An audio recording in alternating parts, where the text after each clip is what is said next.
Fala, doutores e doutoras, professor Matheus aqui do Instituto Oliver, e hoje nós iremos estudar sobre as fontes do direito administrativo. Matéria esta muito cobrada em concursos públicos de carreiras policiais e áreas de tribunais, principalmente na OAB.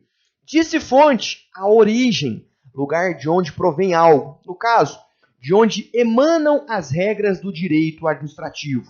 São 4 as principais fontes: lei, jurisprudência, doutrina e costumes. Repito, a fonte é a nascente, no caso, de onde emanam as regras do direito administrativo. São 4 as principais fontes do direito administrativo: a lei, que pode vir com o nome norma, a jurisprudência, a doutrina e o costume. Tem até um mnemônico, né? Famoso NJDC. N de norma, J de jurisprudência, D de doutrina e C de costume. N de norma, que é a lei, né? Fonte primária esta do direito administrativo, J de jurisprudência, D de doutrina e C de costumes.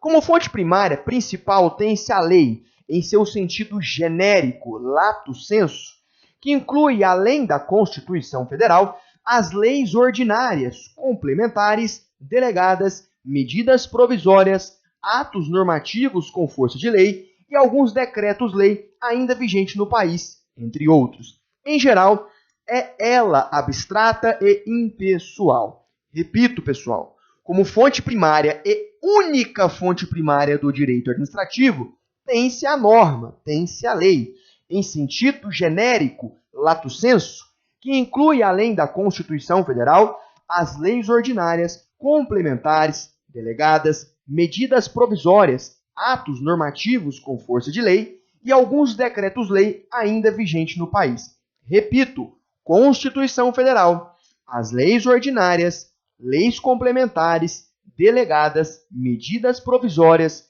atos normativos com força de lei e alguns decretos-lei ainda vigentes no país, entre outros. Em geral, é ela abstrata e impessoal. Agora, as demais fontes são secundárias. Chama-se jurisprudência o conjunto de decisões do Poder Judiciário na mesma linha, julgamentos no mesmo sentido.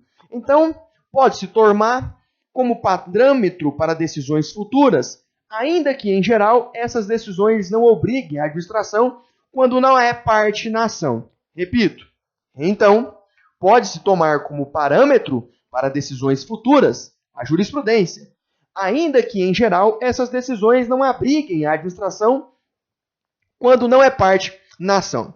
Disse em geral, pois, na CF de 88, a previsão de vinculação do Judiciário e do Executivo à decisão definitiva de mérito em ação declaratória de constitucionalidade, no seu artigo 102, parágrafo 2º. Em síntese, a jurisprudência é um conjunto reiterado de decisões dos tribunais acerca de determinado assunto.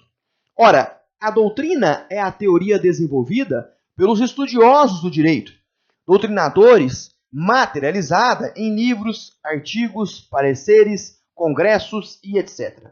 Assim, como a jurisprudência, a doutrina também é fonte secundária e influencia no surgimento das novas leis, na solução de dúvidas no cotidiano administrativo, além de complementar a legislação existente, que muitas vezes é falha e de difícil interpretação.